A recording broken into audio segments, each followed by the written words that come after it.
Shalom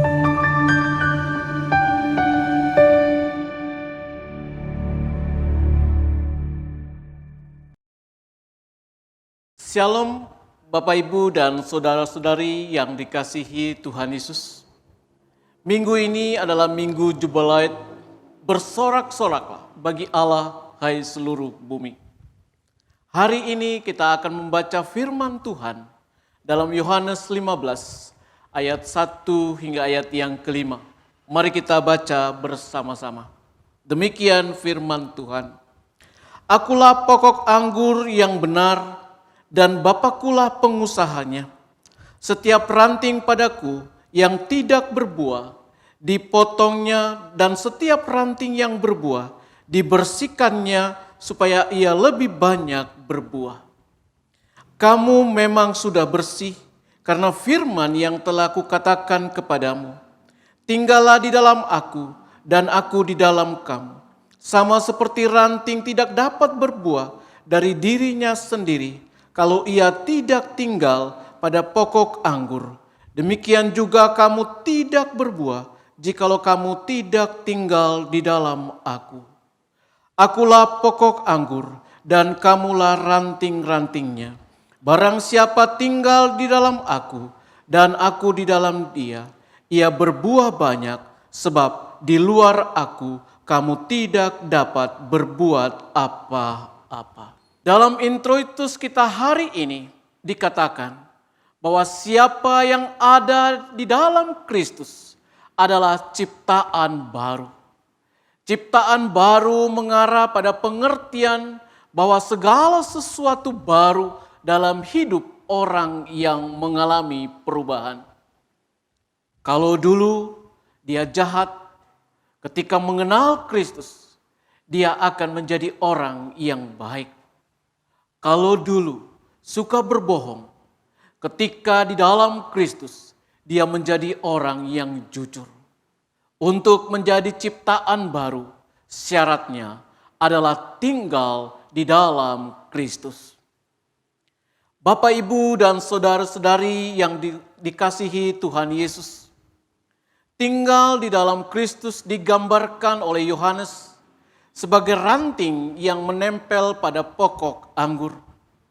Pokok anggur termasuk tanaman menjalar, memiliki suatu batang tunggal yang keras dengan ranting-ranting yang saling mengaitkan dirinya. Di ranting-ranting itulah daun dan buahnya bergelantungan. Saya pernah melayani di Banyupo, Singaraja. Daerah itu dulunya sangat dikenal sebagai daerah perkebunan anggur. Dulu banyak kebun anggur di sana. Tetapi karena kesulitan memelihara, pembiayaan mahal, dan ketika panen harga anggur kadang sangat murah, masyarakat mulai enggan memelihara pohon anggur.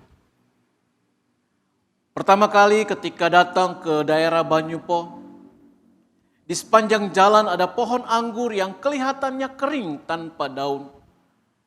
Saya berpikir, kasihan sekali orang yang punya kebun.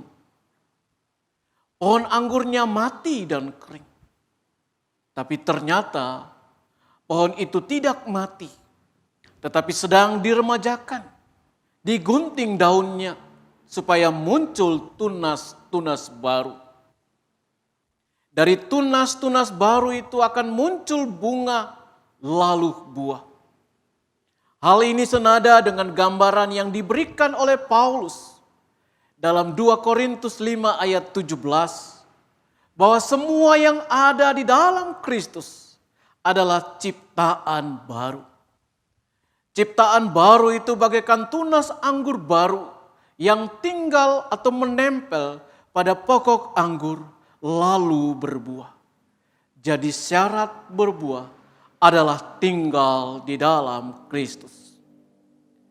Bapak, Ibu, dan saudara-saudari yang dikasihi Tuhan Yesus, kata yang dipakai dalam bahasa Yunani untuk menjelaskan tinggal adalah menein atau meno, yang artinya tetap berada, tetap hidup, masih hidup, berdiam, mendiami. Yohanes mengulang kata tinggal ini sebanyak 67 kali.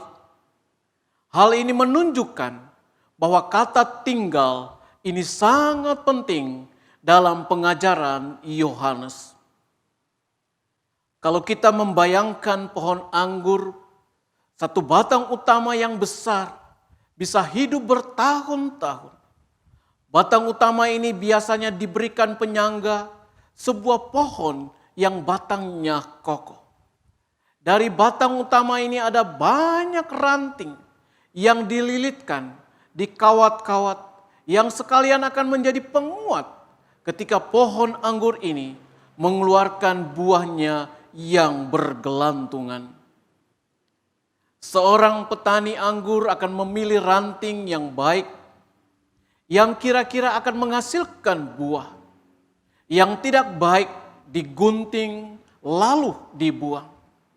Ranting yang baik ini, yang tetap menempel pada pohonnya, akan mengalami banyak proses sampai menghasilkan buah yang baik.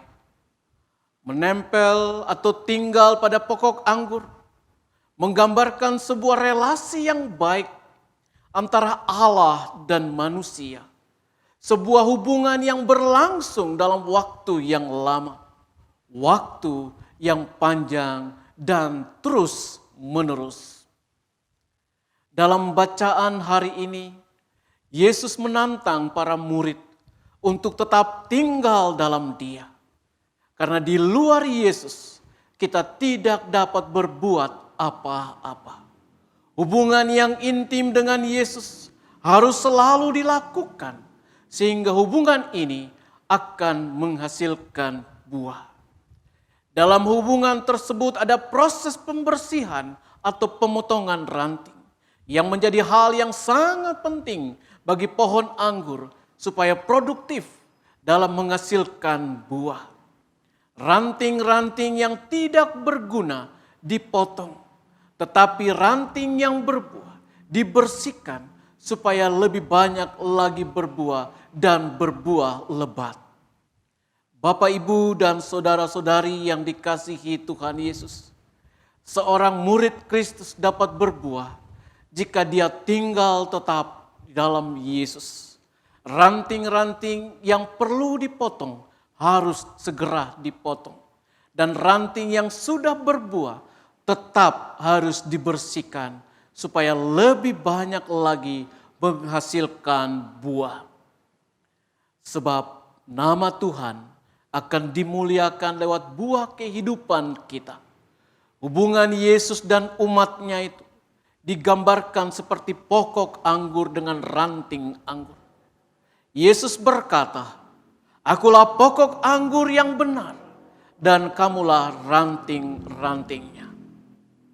Ranting-ranting itu berbicara tentang kita sebagai orang Kristen. Ketika dibersihkan, kita akan merasakan sakit dan tidak enak. Namun, kita harus belajar bekerja sama dalam proses pembersihan tangan ilahi ini. Apabila kita ingin menghasilkan buah seperti Kristus.